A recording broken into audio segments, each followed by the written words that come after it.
Hello, and welcome back to Find Solve Explain. Today, I'm going to be proving to you that you too can do an International Maths Olympiad question. This is the Olympiad for the biggest brains in the world. So, the question I'm taking is the first problem from the 1979 IMO.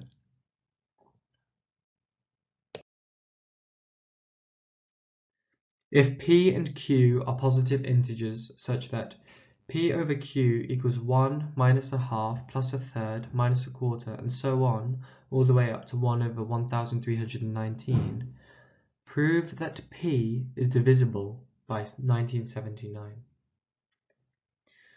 So the first thing we're going to do is we're going to consider this equation.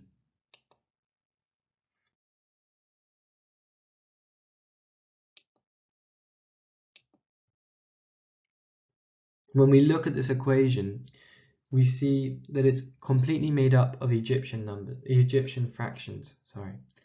Egyptian fractions are fractions which are 1 over an integer or a natural number, more specifically. So 1 over 2 or 1 over 1033 are both examples of Egyptian numbers. We can actually write this weird alternating plus minus only using sums, which we can understand better. So let's do that.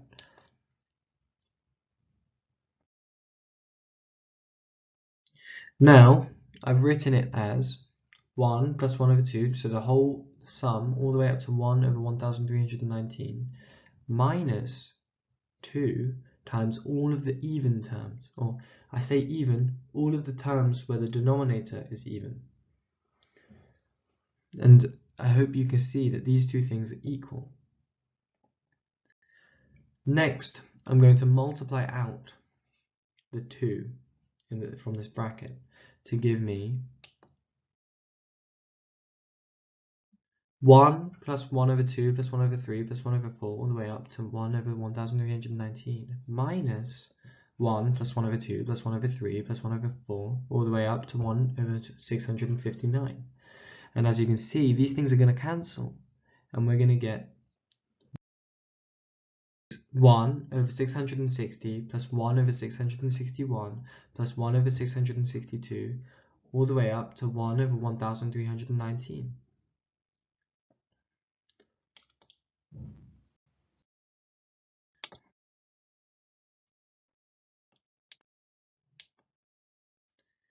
Let's now consider this sum. This looks a lot like when we sum consecutive numbers or consecutive integers. And when we do those and we want to sum a lot of them, in this case we got loads as well, we often take the first one and the last one and we add them up in pairs. And basically it's kind of like finding the average and then multiplying it by how many terms we have. So we're going to do something similar. We're going to take the first one and the last one and we're going to add them together. When we add these together, you can do the maths, we get this. 1979 over 660 times 1319. This is very promising because 1979 is the number from the question. Remember, we wanted to prove that P is divisible by 1979. And remember that this equal sign in the top, this big sum, that equals to P over Q. Just keep remembering that.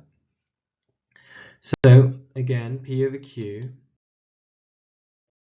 equals 1979 over 660 times 1319 plus the rest of the fractions, 1 over 661 plus 1 over 662 all the way up to 1 over 1318. Next, let's do the next pairing. 1 over 661 and 1 over 1318. Let's sum them up. And again, you can do the maths. When we sum these up, we get 1979 over 661 times 1318. Again, 1979. And it should be clear to you that when we keep adding these up, we'll always get 1979 on the top, because the sum from the questions will always give us 1979, because the 660 goes to 661 and the 1319 goes to 1318. So we're adding 1 on one side and minusing 1 on the other side. So we'll always stay at this number 1979.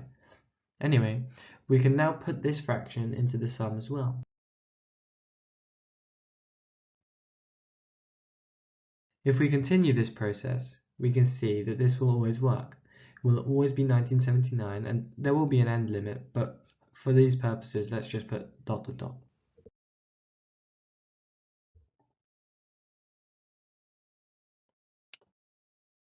Okay, so remember that we needed to prove that P was divisible by 1979.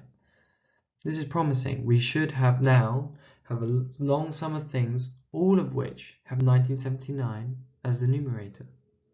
So let's take the 1979 out.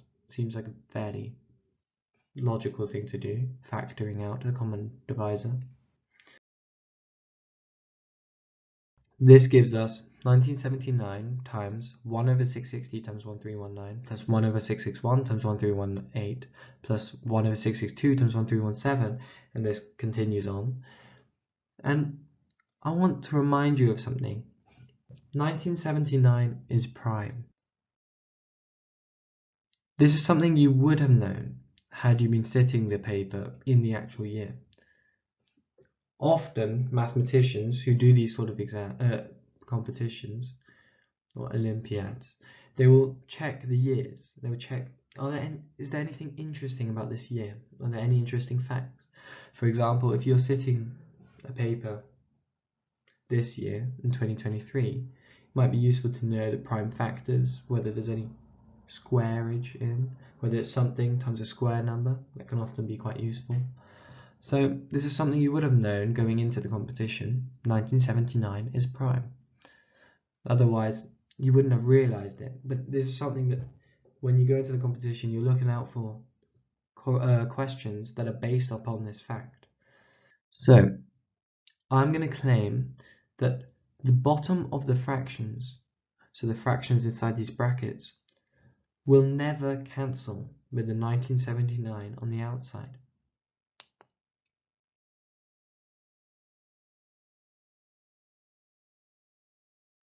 To prove this, I'm going to add all of the fractions within the brackets to make one big fraction.